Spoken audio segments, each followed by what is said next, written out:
자, 오늘은 우리 아이가 자꾸 무엇을 사달라고 하는 사조병에 대해서 이야기를 해보고자 합니다. 일단 세 가지 챕터를 준비했습니다. 첫 번째는 사달라고 떼쓰는 그 시기와 대체 왜 사달라고 계속 떼를 부리는지에 대해서 알아보고요. 두 번째는 만약 이 사조병을 예방하려면 어떻게 예방을 해야 되는지 알아보고요. 세 번째는 대체하는 방법입니다. 과연 아이가 떼를 쓰면 어떻게 대처를 해야 될지 이 세 가지의 챕터를 가지고 이야기를 하겠습니다. 자, 먼저 첫 번째는 아이가 사달라고 떼쓰는 이유와 사조병에 걸리는 시기는 언제인지 설명을 드리겠습니다. 자, 일단은 사조병에 걸린 시기는 3세입니다. 그러니까 아이가 3세가 되면은 소유욕이 강해지고 이것저것 사달라고 하는 것도 많아집니다.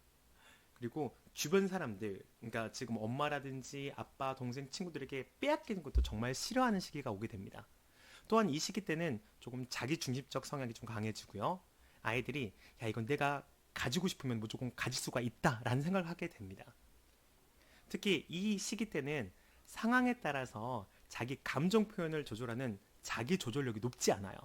그렇기 때문에 쉽게 때를 쓰는 부분이 있겠고요. 그리고 아이들이 이럴 때는 내가 이렇게 행동하지 말아야지라는 자기 자신의 감정을 절제하는 게 좀 어렵습니다.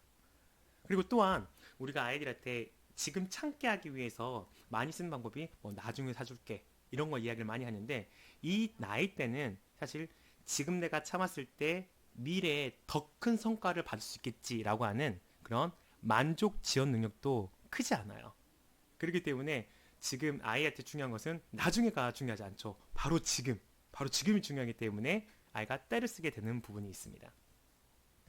혹은 아니면은 부모님의 어떤 모습도 봐야 되는데, 부모님이 만 3세 이전에 형성되는 생활 습관 중에서 부모가 지나치게 뭐 허용을 한다든지 아니면 관용을 베푼다든지 아니면 과잉보가 있으면은 더 아이가 때를 쓰게 되는 부분이 있겠고요. 그리고 아이가 내가 때를 쓰니까 어찌됐든 나에게 관심이 집중이 되고 갖고 싶은 물건을 얻을 수가 있으니까 너무나 좋은 소통 방법으로 사용할 수가 있다는 것입니다. 그래서 이러한 것들이 쌓여서 사조병이 나타나게 된다는 것을 알고 계시면 되겠습니다.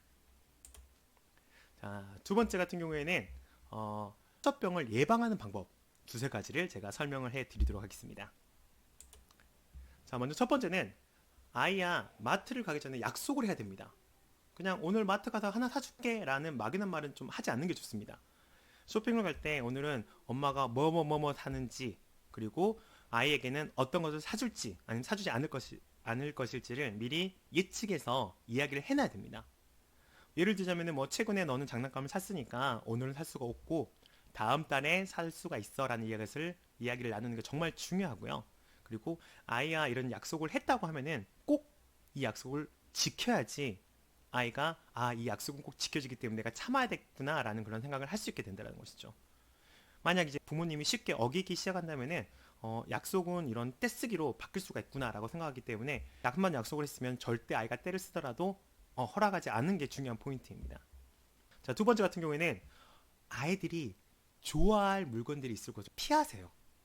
그러니까 아이들은 보이는 것에 많이 반응을 합니다. 만약 이제 부모님이 아이가 때를 썼을 때 어떻게 대처할지 잘 모르겠다 하면은 최대한 그런 아이들이 장난감을 볼 수 있는 곳에 좀 피해서 동선을 짜는 게 가장 좋습니다. 왜냐면은 아이는 이미 장난감을 봤는데 안 사준다고 세기를 좀 받기에는 조금 너무 인색한 부모로 느낄 수 있기 때문에 미리 사전 차단이 좀 중요한 포인트입니다.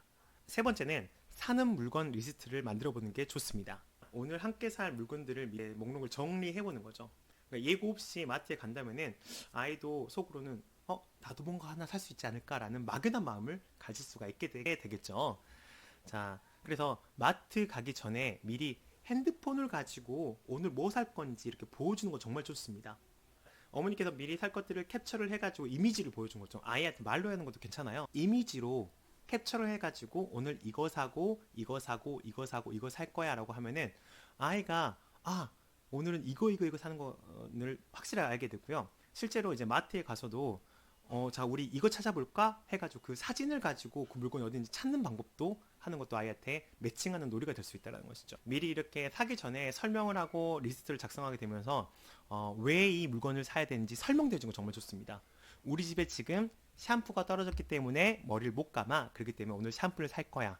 이러한 이야기를 해줌으로써 아이가 물건이란 것은 무조건 내가 충동으로 사는 게 아니라 어떤 필요성에 의해서 물건을 사는 거구나 라고 아이가 깨닫게 된다는 것이죠.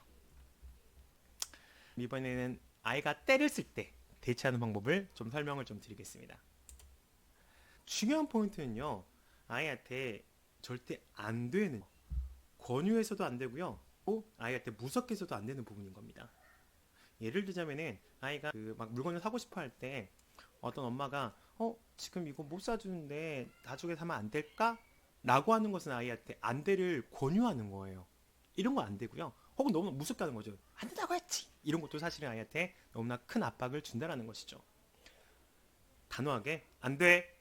지금 이걸 살 수가 없어. 우리가 약속을 했지. 이렇게 단호하게 해준 게 정말 좋습니다. 그러니까 즉 중요한 포인트는요, 때를 쓸 거란 말이에요. 안 사준다고 하면 때를 쓸 때 이때 절대 인내심을 갖고 상당히 긴 시간이 필요할 거예요. 중요한 포인트는 아이보다 먼저 지치면 안 되신다라는 거. 뭐 지쳐가지고 결국은 사주게 되면은 아이들은 때를 쓰면은 물건 충분히 얻을 수가 있구나라는 것을 강화를 시키는 겁니다. 만약 그 시간 자체에 내가 아이랑 떼쓰기해서 씨름하기가 너무 지칠 것 같다, 그러면은 아이를 데리고 조금 한적한 곳으로 이동하세요. 그 장소를 좀 피해서 데리고 가는 겁니다. 그래서 좀 버틸 수 있게 좀 조용한 곳이면은 좀 괜찮잖아요. 버틸 수 있게 이제 이동한 다음에 아이한테 이제 안 된다고 좀 버텨주는 게 필요하다고 말씀을 좀 드리고 싶고요. 혹시라도 아이가 떼쓰기가 좀 짧게 끝났어요. 짧게 끝났으면은 짧게 끝난 대로 그냥 넘어가는 게 아니라 꼭 칭찬해 주셔야 됩니다. 칭찬을 해줘야지 아이한테 내가 정말 이렇게 짧게 때를 쓰지 않는 게 좋은 거구나 깨닫게 해줄 수 있다는 거죠. 그래서 이제 아이한테 말하는 거죠. 너 정말 때를 안 쓰고 엄마 아빠 말을 들어줬네. 집에 가서 너가 이렇게 말을 잘 들으니까 다음번에는 살지를 다시 한번 고민하고 한번 와보자 라고 아이한테 말해준 것은 정말 중요한 것 같습니다. 주의사항 설명드리겠습니다. 주의사항은 첫 번째, 절대 대체하면 안 됩니다. 이거 말고 저거 사지 않을까? 이거 말고 다른 거 사줄게 한다거나, 뭐 울지 않으면은 엄마가 사줄게, 뭐 다른 거 뭐 과자 사줄게, 이런 걸로 해가지고 다른 물건을 대체해 준 것은 결국 물건이 생기기 때문에 계속 이제 때를 쓰게 되는 부분이 있습니다. 이제 반대로 뭐 엄마가 다시 너랑 여기 안 올 거야, 엄마는 집에 갈 거니까 너 혼자 있어, 이것도 효과가 없어요. 왜냐면은 결국 엄마는 나를 버리지 않고 다시 올 거라는 거 아이들이 알고 있습니다. 그렇기 때문에 그런 말은 사실 좋지 않다라는 거 말씀 좀 드리겠고요. 엄마가 또 그냥 가는 경우도 있습니다. 실제로 무관심을 줘가지고 아이한테 그 작전을 쓰는 부분이 있는데, 사실 이 작전이 성공하는 부분은 거의 낮죠.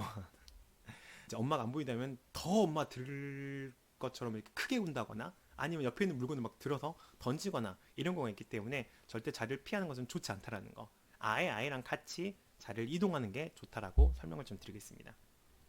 또 하나는 좀 큰 소리로 아이를 혼내는 경우도 좋지 않습니다. 그러니까 아이의 소리가 커지는 것은 엄마 아빠의 소리가 커지는 거에 비례합니다. 엄마 아빠가 소리를 크게 지르면 아이도 더 크게 울 수가 있다는 거죠. 이럴 때일수록 오히려 차분하게 단호하게 이야기를 하는 것이죠. 그러니까 중요한 것은 목소리의 크기가 아니라 부모님의 단호한 의지를 전달하는 게 포인트라고 설명을 좀 드릴게요. 끝으로, 그러니까 아이를 이제 억지로 막 이렇게 끌고 가면서 이런 말을 안 하셨으면 좋겠어요. 예를 들어서 왜 이렇게 말을 안 들어? 지겹다 진짜. 대체 왜 그렇게 넌 때를만 쓰니? 이런 식으로 말하면 안 된다라는 거죠.